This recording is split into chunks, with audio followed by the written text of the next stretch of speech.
Halo, Assalamualaikum warahmatullahi wabarakatuh. Ketemu lagi dengan saya di channel Adeki Action.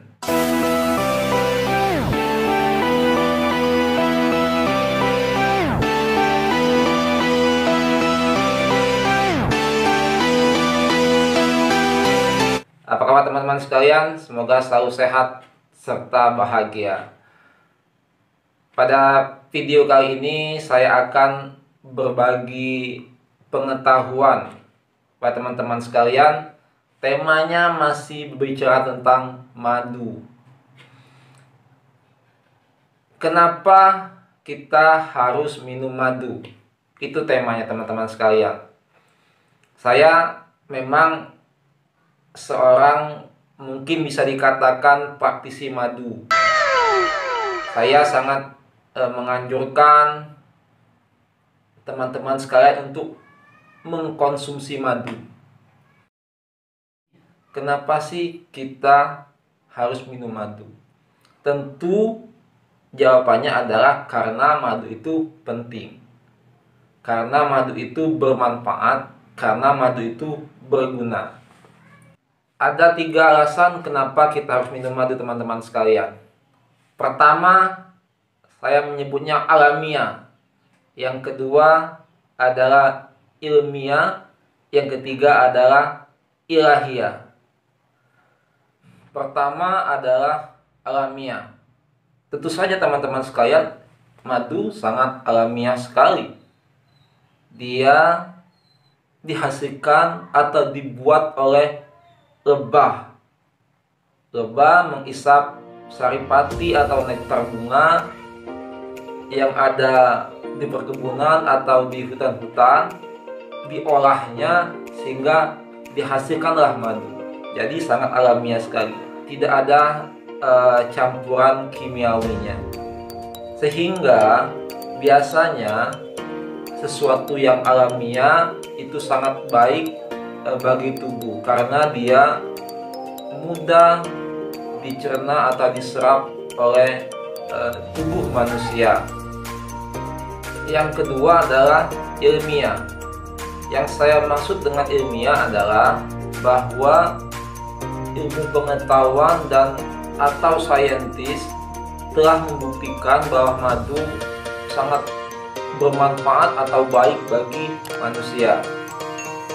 Madu telah dibuktikan oleh ilmu pengetahuan bisa menyembuhkan berbagai macam penyakit, baik ringan ataupun berat.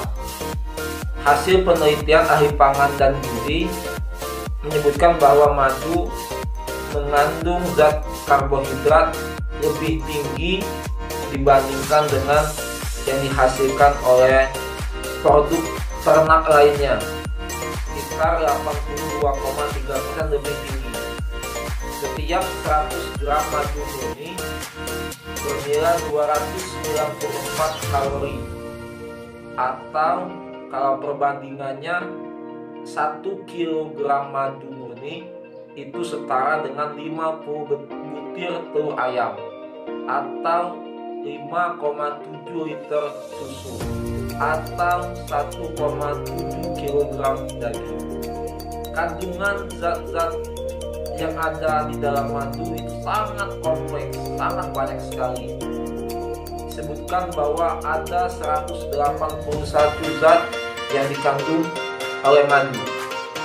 Madu juga telah dibuktikan bisa menyembuhkan berbagai macam penyakit, baik ringan ataupun berat. Di antaranya menyembuhkan luka dan menghilangkan rasa sakit.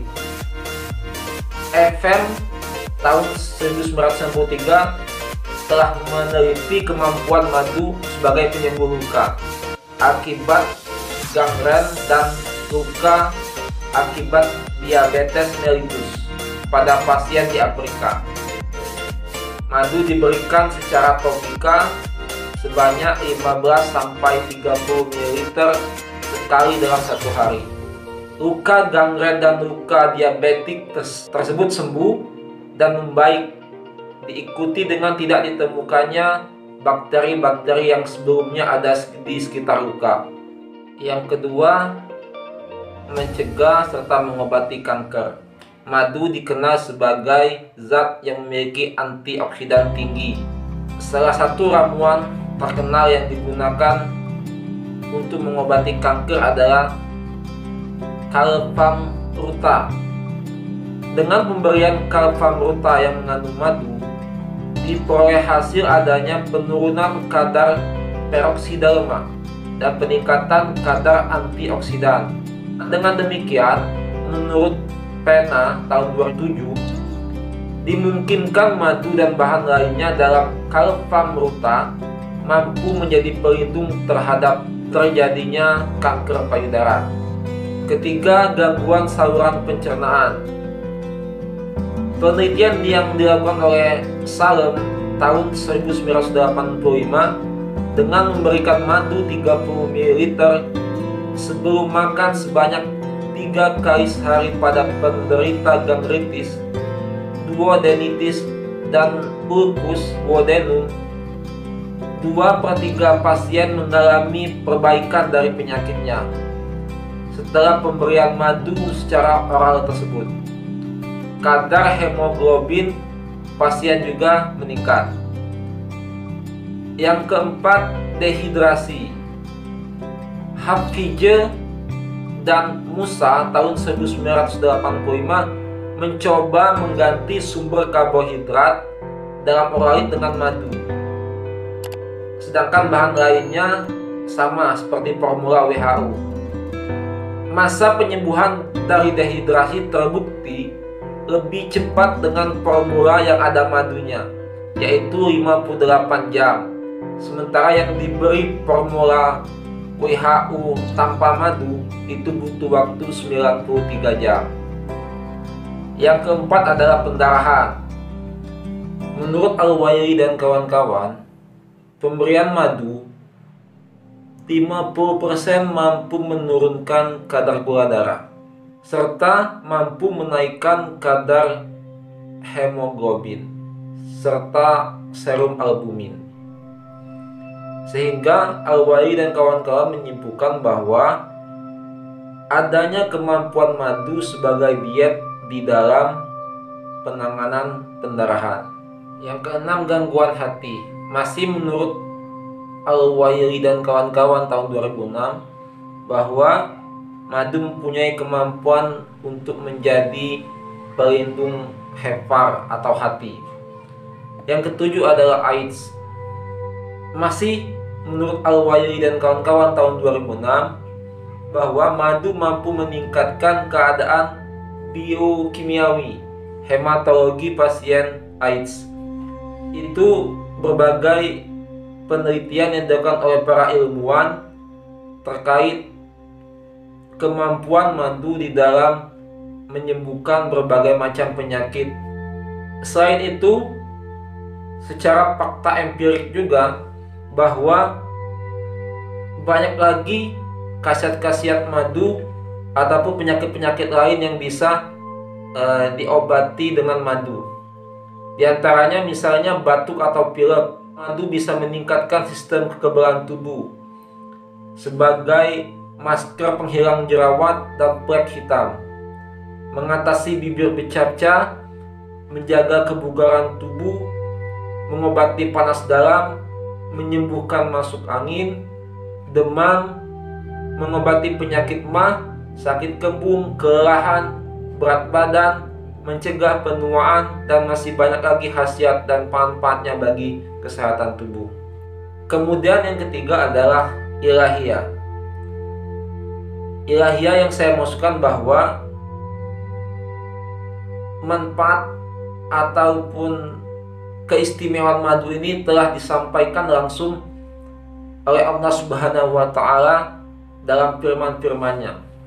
Bahkan di dalam Al-Quran ada salah satu surat yang disebut sebagai An-Nahl, yaitu surat ini. Saya ada Al-Quran, saya buka, yaitu surat ke-16 An-Nahl, yang artinya adalah lebah.